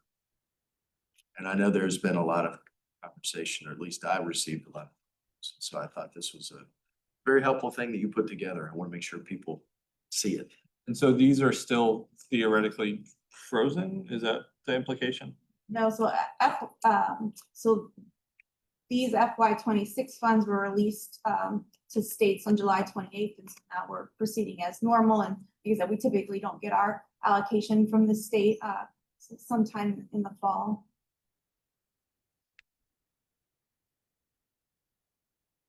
So they were frozen, they were released. This shows you what this year's award was essentially. Yep. What's forthcoming will Imagine. come in October. Okay, So looping back to Andrew's bit here and you needing sort of guidance in terms of communicating with the county. What I think I'm hearing and or seeing from the board is that there is a consensus and or majority at least that would be willing, I think, and tell me if I'm putting words in your mouth, that we would be fine with Dr. Gretz communicating with the county to the extent that it is actually simply cash flow that is preventing us from finding a solution to more robustly staff our SRO positions. That he could communicate with the county that they could consider using carryover funds from the schools in order to help make that shortfall less a problem, or I'm not certain it's gonna fix everything. I know it won't fix it. I think I think it's a Band-Aid. I Sure. think it's, given, we got contingency plan A, B, and C, you know what I mean? And I'm thinking, none of them are great, but Is it the will and or majority of this board that be communicated to the county, that carryover funds, which we would typically go through a process of asking for money to be returned, that we would encourage them to consider using that for SRO in order to That was make my sure that bet. we're better staffed? I would like to have a meeting with them, like we need to, just to figure out what that plan is, or come up with a plan, or see a plan. And Charles, you as well? That's a noble cause, but the sheriff's department can't get enough people now. Yeah, I don't know Simply what a matter of the, Not having the bodies. I don't know what levers they have at their disposal, and I respect Eric Hess and the rest of the staff in terms of their knowledge and experience and what they need to do, to the extent that funding is the main hurdle. Yeah, We're good. and if it's a question, yeah, I'm agreeable to using the 400. So will you Whatever continue to dollars. communicate with the county and see to what extent leveraging future carryover funds or et cetera might help alleviate some of that to get us at a better staffing position? I just think to me, it offsets overtime. If that's the route they need to go. That's the only thing I think they could possibly do, but it offsets that. It's one-time thing. This, Yeah, and this isn't gonna create a body. yeah, this isn't gonna It's going fix the to- overall problem, but I do believe, I mean, we all sat in the same board meetings. Aaron Hurd sat up there and begged and told them this was coming. It was predicted. Here we are. So I mean, again, I use this position to leverage them, to give the sheriff's office what they need to protect the schools, obviously, but in the meantime, the only option we have, the only thing I think we can do as a board is to say, if money is the option, or money is the issue, because you don't have the overtime budget to support it, then maybe we can move the money. That was my intent. all of that sounds reasonable and yeah, that makes sense for me. I agree with Obviously, Andre about having a meeting, but last time we tried to have a meeting, it Oh, was. that's exactly where my head was, and then I lost the track, but also I imagine that any two of our board members would be happy to sit down and have further discussions with the supervisors and or the sheriff's department as needed, to the extent that we can be useful in helping brainstorm ways to make this a little bit more zero front. So what I'm hearing is pursue a meeting like we've had in the past, either way. But maybe rather than what typically the board would go through a process of identifying needs, prioritizing them, and then asking for money to be returned to do those, rather than doing that. What I'm hearing is the board has reached consensus to say whatever's left over in the fiscal year. I don't think that's quite the way that I would articulate it. I think what I'm asking is for you to tell them that this board is amenable to leveraging carryover funds and that we have some. And that if that is the barrier and that can help alleviate some of this, then do so. I don't foresee $420,000 being a reasonable number. I mean, I think it'd be much less than that, but Oh, yeah, so my articulation is. not here you go. No, I am not saying that come October or November, if they staff the SROs, I'm not gonna ask them to work on bathroom, because that's something that if there's money left over above and beyond the SRO roles, I'm still going to ask for the thing that we, had a handshake agreement that I would go back and ask the county for. I'm saying if money is the issue and somehow our carryover balance is somewhat fungible and it helps us get over the hurdle related to SROs, then full steam ahead. I'm not saying that I wouldn't turn around and also ask for bathrooms and know that. Whatever they need to do to make the SRO staffing situation right. I understand. Sorry, I know that's nuanced, but No, it's, I want to be clear that if it's not used on that, you may want to ask for it to be used for Absolutely. something else. yeah, if they that's find a fine. different solution that does this, then why wouldn't I ask for what we need? in Yeah, carryover? Basically, what I'm saying is every answer I've gotten is money. Well, now we visited that. So I don't know to what extent it's fungible. We don't engage in interdepartment transfers, et cetera. Like, these guys are professionals. We're just communicating a need and the fact that we have not fully spent our budget for the year. I think I'm sure Eric's listening. I'm sure other people are listening. I'm sure they get it. Thank you. staff survey? Well, this is the.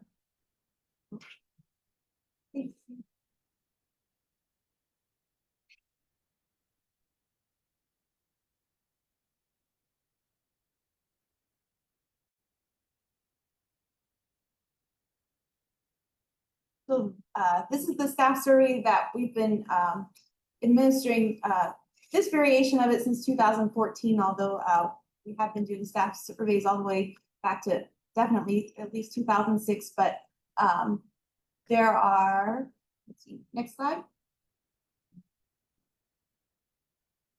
There are 7 categories addressed for feedback, and those are the different categories.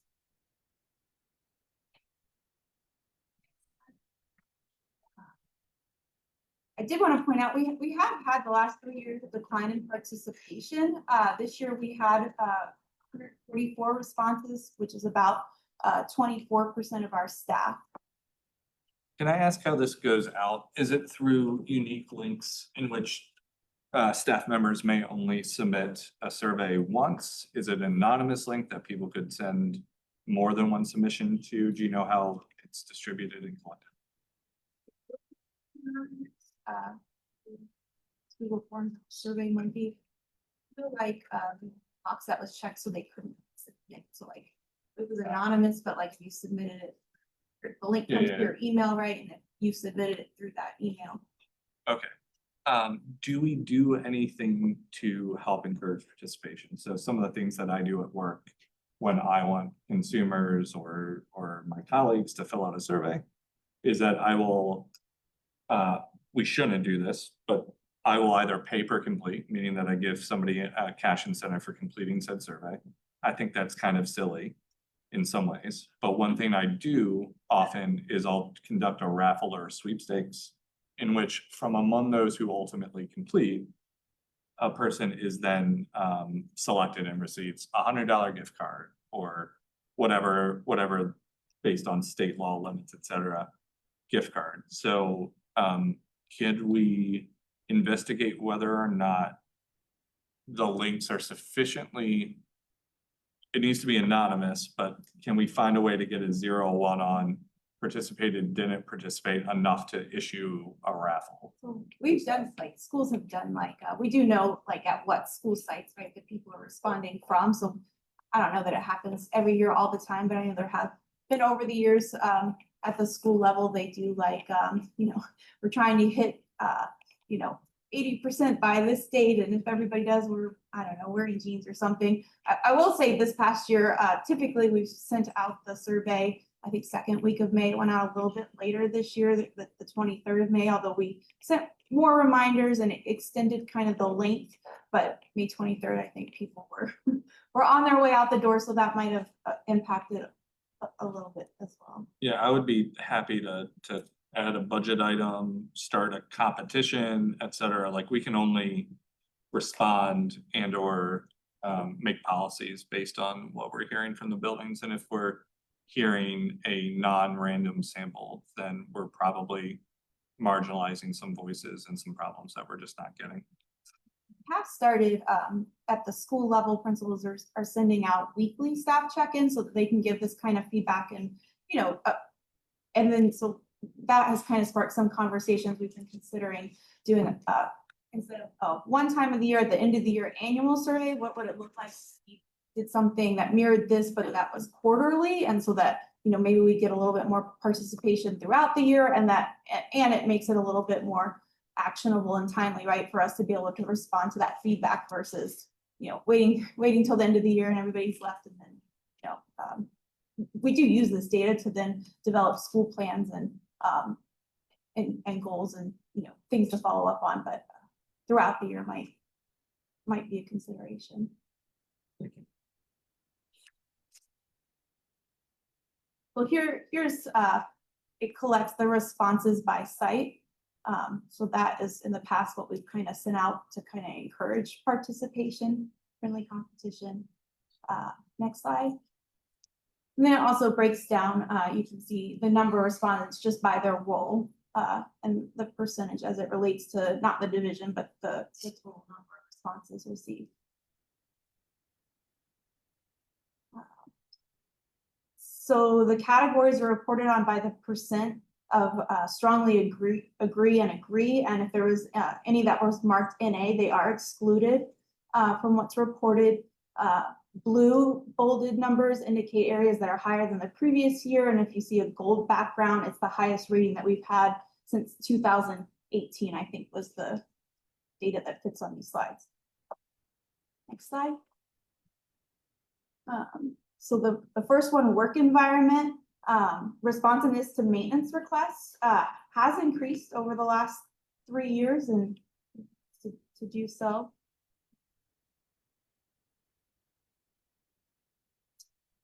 Definitely, any focus that we have for our administrative teams right now would be growth and just consistency when addressing discipline issues. Yeah, that number is pretty staggering, right? And again, we just talked about sort of response bias and 24%. I just think everybody needs to remember that. well, I mean, and that's my point about selection bias, right? Like, if you're given a survey and you are indifferent or neutral or positive, you're probably less likely to click on it and give your feedback than if you are angry. And so we may very well get differentiated groups or cohorts. That said, it's still a sizable decrease year over year, and acknowledging so. And it's historically been, even off of those slides, it's been historically an area, with the exception of the one that was highlighted, and I think that was one of the COVID years where everybody was still on hybrid, we had just come back, so I'm not sure how valid It's a lot that is. easy to control behavior when the kid's not in your building. Next slide. Yeah, I think something I want to highlight again that Gemma said that just so you're aware. For example, at the high school, there's an exit ticket that every teacher fills out. Unless they just refuse. That basically gives them an opportunity. If there is one day that goes by that something was not resolved, they put that on that exit ticket. If I get to the end of the year and I feel like my issues have been unresolved and unheard, but yet every day I have had the opportunity to say to my administrator, I put something in your box and I didn't hear back. Or I put a referral out and something didn't happen. That conversation's happening every single day. To be clear, I wasn't pointing fingers. Oh, no, and I don't mean No, to say and you I, are. I I mean. just want to make sure you know Sure, that what's behind. Margo and others are online. I'm not pointing blame or fingers. I'm saying that a 15-point drop is meaningful and we should Yes. pay attention to it. Absolutely it is. So we did see a little bit lower rating for staff input with curriculum, and I do think some of that reflects just some of the recent things from VDOE legislation, particularly as it pertains to literacy instruction that, have limited, some of the flexibilities that we've had. So I think it's more so not that we aren't listening, but there isn't a whole lot of way that we have. Next slide. And I kind of rationalize that because then we also saw here a positive increase, right, in communication between staff and administration. So again, I think, there's still those avenues to communicate and we're listening. There's just, we can listen, but there's not a whole lot of action on some things that, we were able to change. Next slide. And then we saw it again here, professional development last school year was definitely largely focused on those required literacy modules from the state for our staff, and as well as the new literacy curriculum that we were required to implement for K-5. So, but we did see here still maintaining positive responses. Class sizes were a highlight. We've definitely maintained lower class sizes since post-COVID, and then limiting additional duties for staff was an increase in a strong point. And one thing, again, I don't want to draw generalizations when I've just pointed out that it's a small sample of staff, but I do think it's significant that the year that we reduced those recess assistants, there were principal responded and we actually had an increase in positive comments about additional duties when additional duties were assigned because fewer. I think that's actually on the next slide. Could we cut adequate time for instruction, complete reports, grades, and other deadlines by building? Yes. Thank you.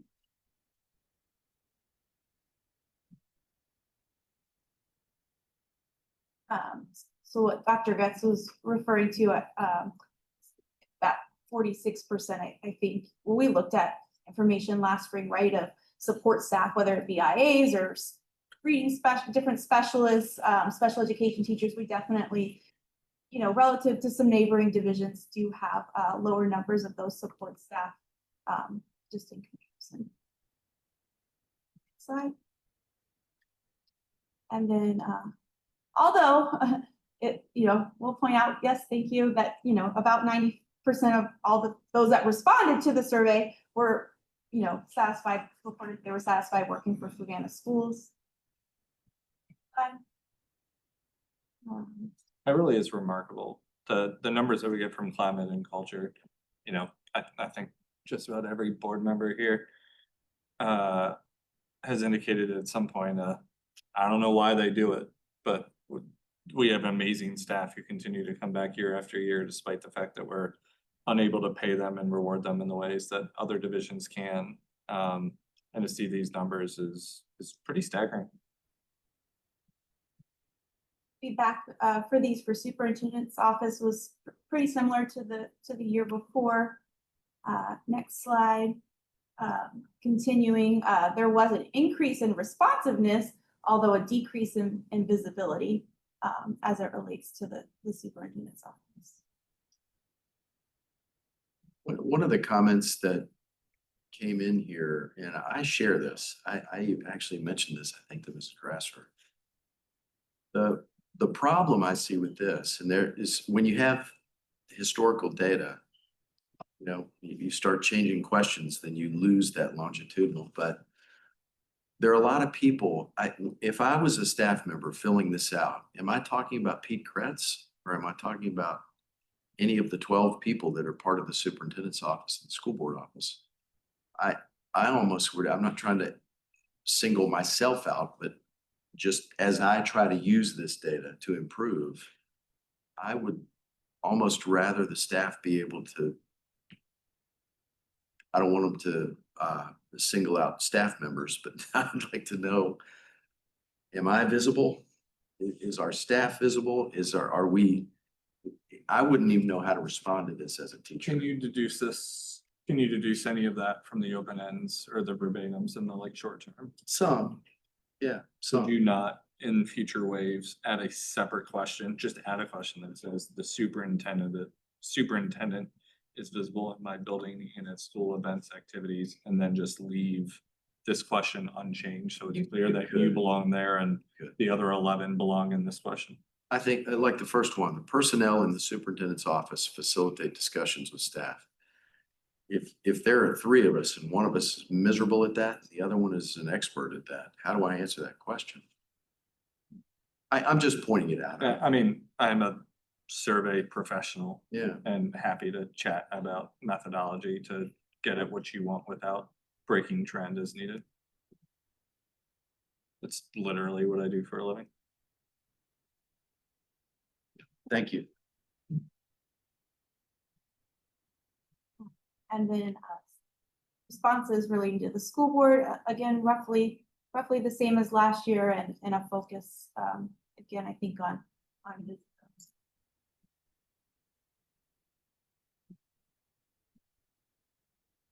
And that's, again, kind of our process. We do share this information at the staff school level. Principals, again, use this, you know, to help with goal setting, and get further feedback.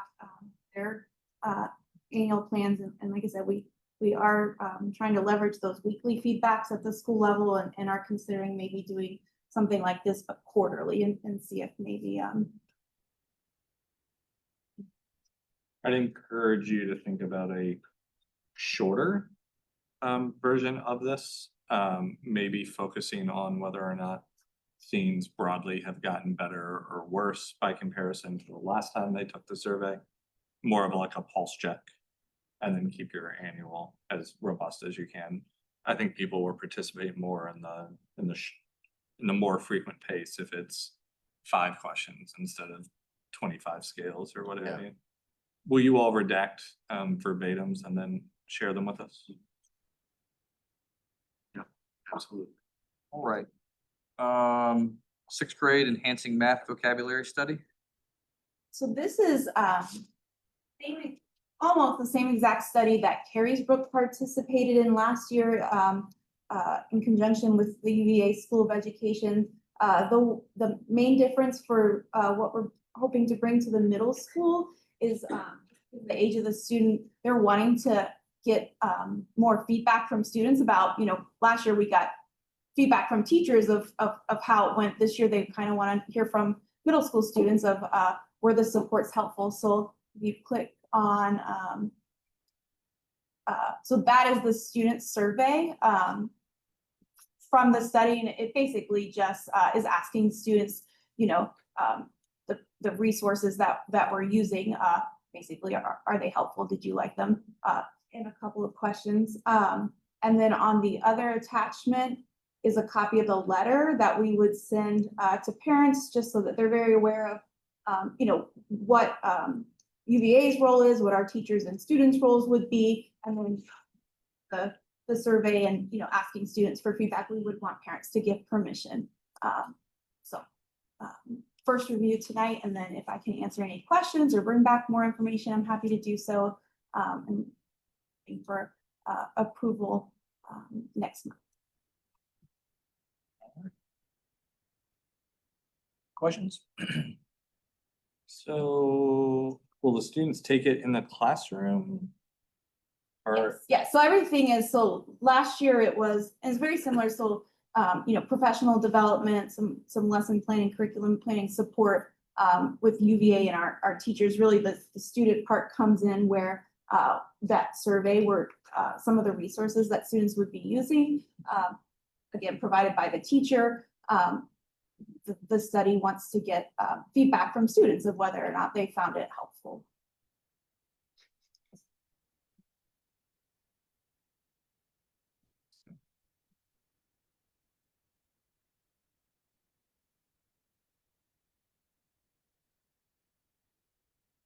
Right.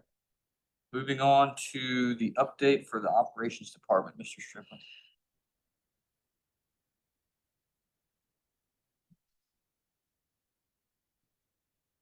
I think he's got, do you have anything to present, Don? Do you need us to, okay. No, sir. Good evening, board. Thank you.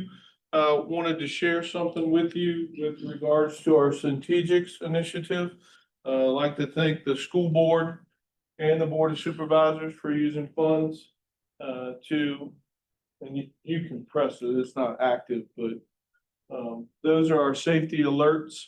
I would like to recognize the technology team along with the maintenance team in terms of Sure it's not behind the active? scenes. You sure it's not active?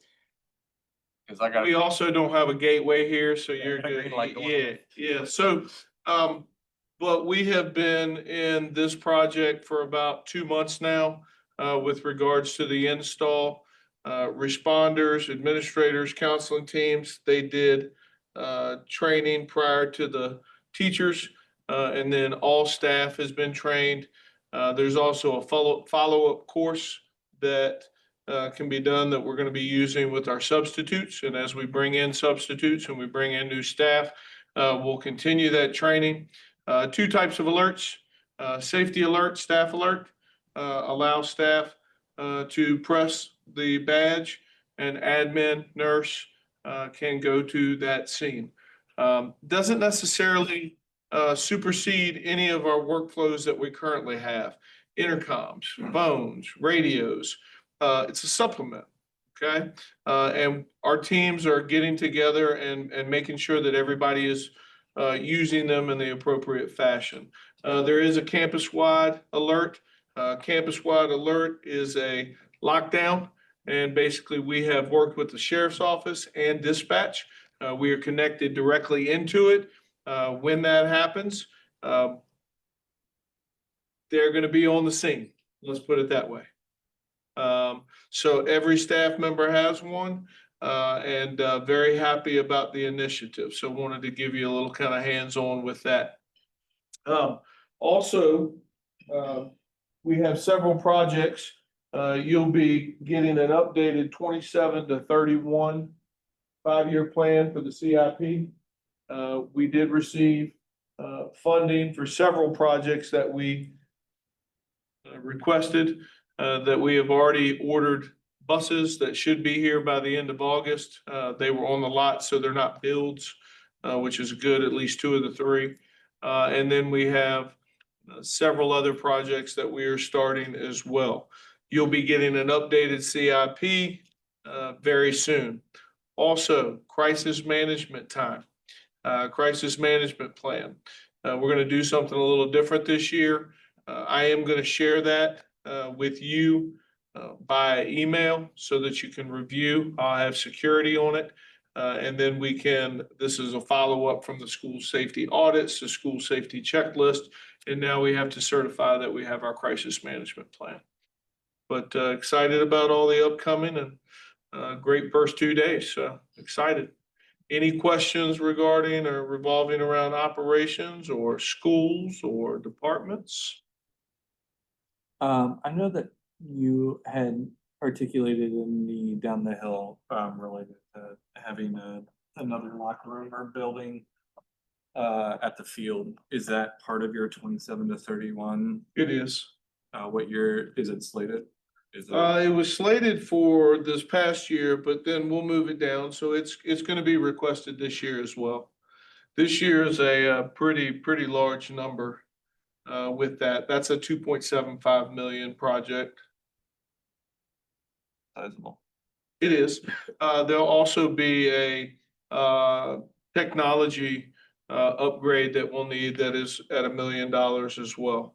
And that's an overall divisional one, but once you get that, I'll give you more information on that.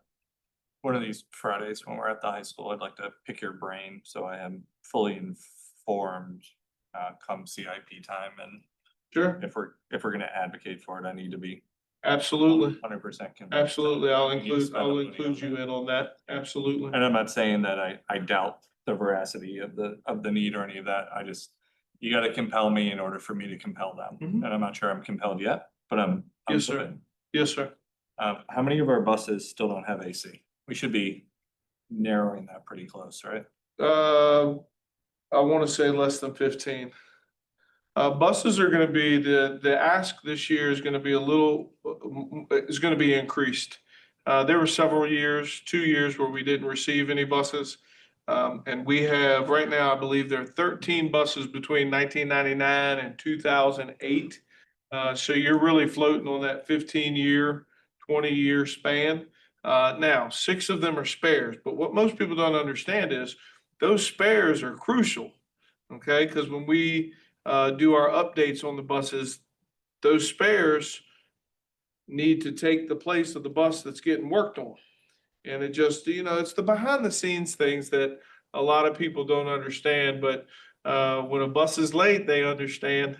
So we just need to make sure that we're updating those. So there'll be a request for probably 6 to 8 buses at 165,000 apiece, approximate, I believe 990, somewhere in that range.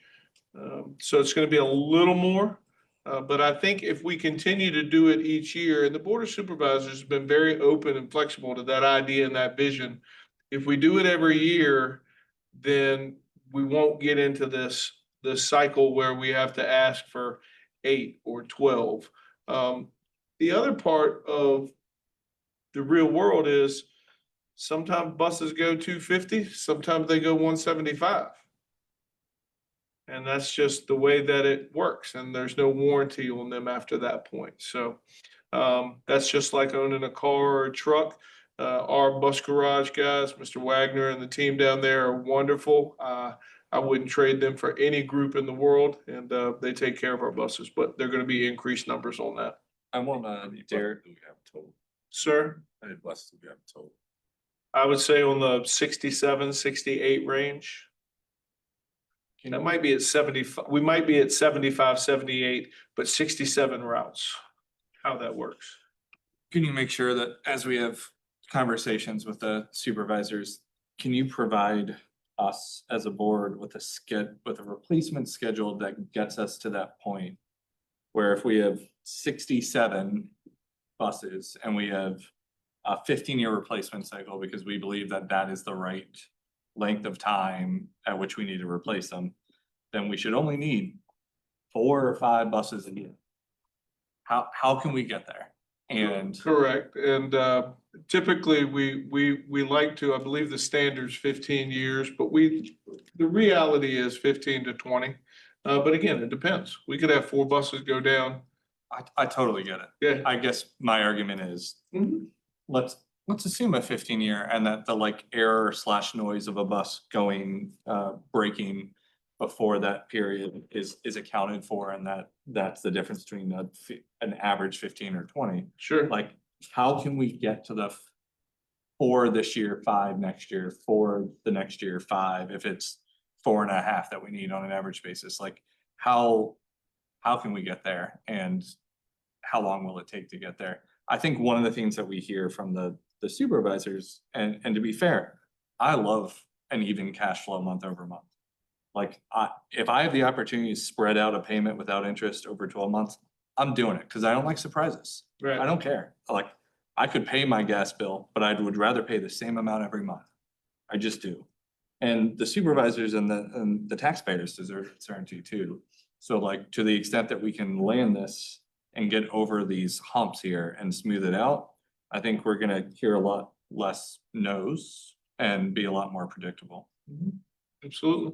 So anything you can furnish with us with a schedule for that, just makes our job easier in terms of advocacy. We provide that description each year, so I'll share that with you.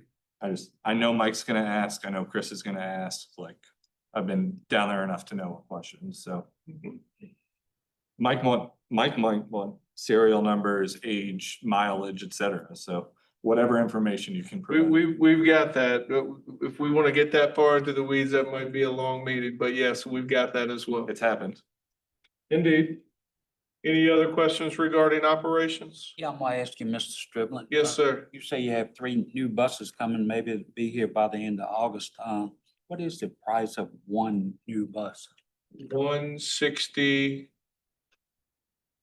In the 160 realm. That's the 72 passenger. We also have one that was 175, 179. That was a 77 passenger with a lift, so it's a special needs bus as well. So they run in the realm of 160 to 185 right now, depending upon. New. Very limited on the used buses now. We did that probably 6 years ago where we were able to get a very good price. But what we found out is out of those 6 buses, we had 4 that lasted 2 years. So it really didn't, I mean, they still run, but it just wasn't the same. And the bus shops are not ours, but the bus organizations, they're having the same difficulty with lead times and making sure that you can get the materials and get the buses done. We were lucky. These were all already built. Somebody didn't buy them and they met our specs. So we were lucky in that aspect, or we'd be waiting until January for a build bus. But they're expensive. Yes, sir. Yes, sir. Went up quite a bit. Yes, sir. All right. Anything else? Thank you.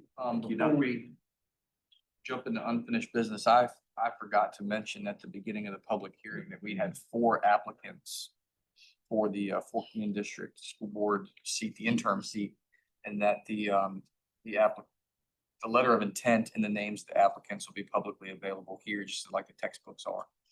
So if anybody wants to see those publicly. They're on the screen behind you during the public comments. Oh, so y'all already saw them? Not the letters of intent. Okay, the letters of intent will be here publicly as well, if you all want to see that. Sorry, I forgot to mention that. On to unfinished business. Is there any unfinished business of the board? All right, on to new business. All right, on to action items. The first action item we have is approval of VSBA policy updates from July. Mr. Chair, I move that we approve the VSBA policy updates from July. I'll second that. We have a motion and a second to approve the VSBA policy updates from July. Discussion? Mr. Superintendent, is there anything in here you consider particularly controversial, would like us to pay further attention to? Is it your recommendation that we update these accordingly? Yes, and there are no changes from when we reviewed these in July. I do Any recommend. further discussion? All those in favor of approving the VSBA policy updates, please say aye. Aye. Any opposed? Chair votes aye. The cell phone policy action item B. Mr. Chair, I move that we adopt the student cell phone and smart device possession and use policy. It's under file F, Juliet, Foxtrot, Charlie, Mike, JFCM. Sorry, I'm You're might be tired. I'm switching letters around. I am really sorry. It was on the screen earlier and I'll say it one more time properly. JFCM. Thank you. All right, I have a motion to approve cell phone policy JFCM. Is there a second? I'll second that. All right, is there any discussion?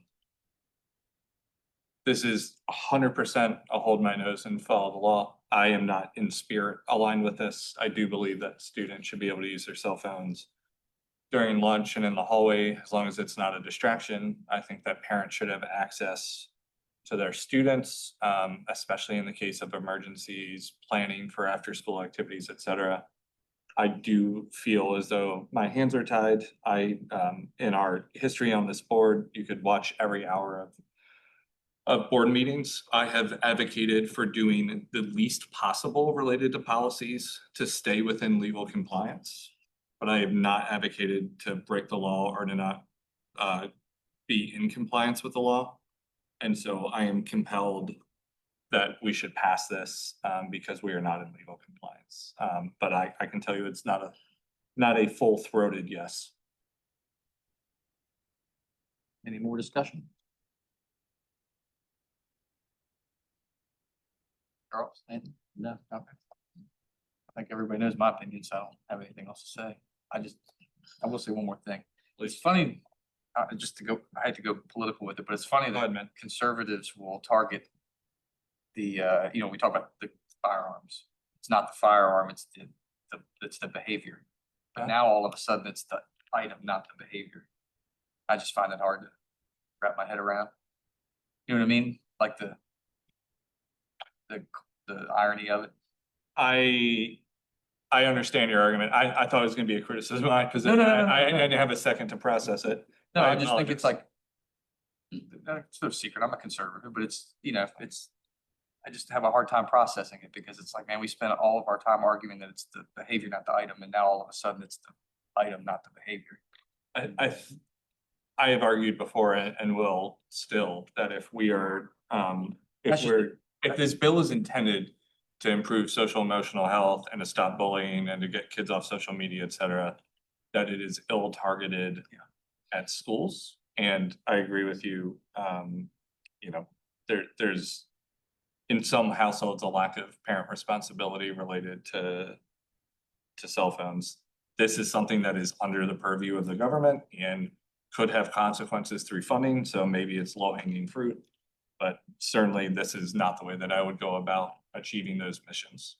I think funding education, funding programs, so students learn appropriate use and inappropriate use, putting parent resources together. There are a lot of other ways that we could spend our resources, time and money to help these things. And I feel like this is about the biggest straw man version of that. All right, any more discussion? All those in favor of cell phone policy JFCM, please say aye. Aye. Opposed? No. No, All right. We have a 2-2 vote on cell phone policy JFCM, so it will not pass. However, someone could call the vote again before the end of the meeting if they were on they would be on the side of Charles Rye could call the vote again, I should say that. Or I couldn't come up with my words fast enough. No, it's totally fine. So Otherwise, this vote, I imagine, would appear on our agenda yes, again next month when we may be fully seated. I'm gonna have it on there. That's my intent. Thank you.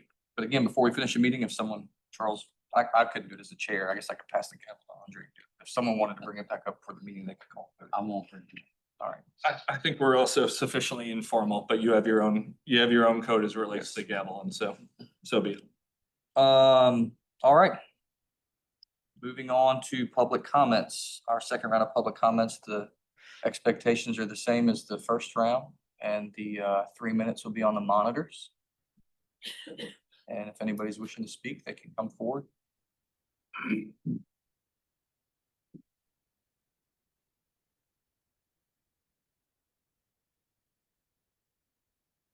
Hello again, Sarah Johnson Cunningham, and I forgot to say before, the back to school bash was wonderful. We attended, and kudos to the people who organized it. They did a great job. Shortly before this meeting, I was made aware of some serious safety concerns regarding the ongoing bathroom renovations at Central Elementary. As a mom myself, with my oldest child having just spent the last 3 years there, I too am highly concerned to hear about any potential safety hazards related to active construction in an elementary school regarding potential exposure of asbestos, lead, or construction debris. But I have full confidence that these allegations will be quickly and thoroughly addressed by school administration, and any issues that have been brought up regarding potential safety hazards will be publicly addressed and all questions answered. We all have a common goal of safety for our students, and I know this can be investigated and addressed promptly for everyone's reassurance. Thank you. Anyone else wishing to speak?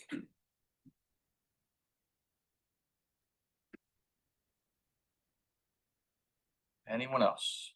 All right, we can close the second round of public comments. And I will entertain school board member comments. Starting with Mr. Kelly. Yes, sir. Any comments? Yeah, obviously, we're back in the buildings. I'm excited. I'm hearing good things and good energies. I was able to attend the convocation and was happy to represent the board and speak to staff, albeit briefly. And was really just impressed by the speaker and by the whole process. And so that was lovely. I was remiss in not being able to attend the back to school bash. I want to publicly apologize for that. I try to get to as many things as I can, but I was unfortunately traveling and just wasn't able to make it. But I do look forward to being in the buildings. It's a chance it'll happen this week. Otherwise, it'll happen next. But I'm excited for the year ahead and to have the kids back in the building. I'm always sleep better, and this is ground truth. I sleep better when the kids are in our buildings, when they're safe, when they're fed, and when they're in the capable hands of our staff. And so I celebrate that cycle again. Thank you. All right, Mr. Rittenhouse. Yeah, like James, I am glad that children are back in school. A lot of the reasons, I was there at the new teacher, arrivals at the middle school and enjoyed seeing all of them. Some of them are former teachers, and they come back, after taking off for raising kids or doing other projects. But it was nice seeing all the students. Thank you. Yeah, like everybody said, I was at the back to school bash. It was a wonderful event. I think I've been to the last, since it started every year, it's improving and more people are showing up, and it's fantastic to see all the new sight for the new people coming to the school system. This week I was at the varsity scrimmage. Football team is looking fantastic. They have another scrimmage tomorrow. And I was just also encourage everybody to look at all the activities, the events coming up. School's back in session and the activities are starting right now. So, and also thank to the people who came out and spoke for support of Fork Union candidate. Thank you guys for coming out tonight. All right, and lastly, on August 20th, which is next Wednesday at 6:30, we will have a call meeting where we will potentially determine who the interim representative from Fork Union will be.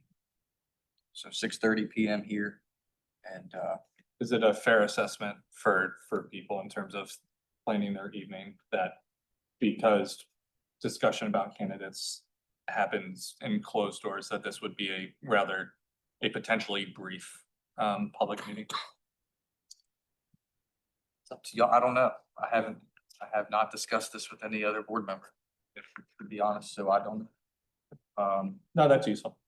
So potentially, but Potentially, yes. not certainly. Well, truthfully, someone's gonna make a motion. If we get a second, there'll be a vote. If it's 2-2, we move on, maybe another person. I mean, it realistically, it can't take so long. So I would think that it would be over pretty quick. And then we'll see where it goes from there. Thank you. Anyone else? I will entertain a motion to adjourn the meeting.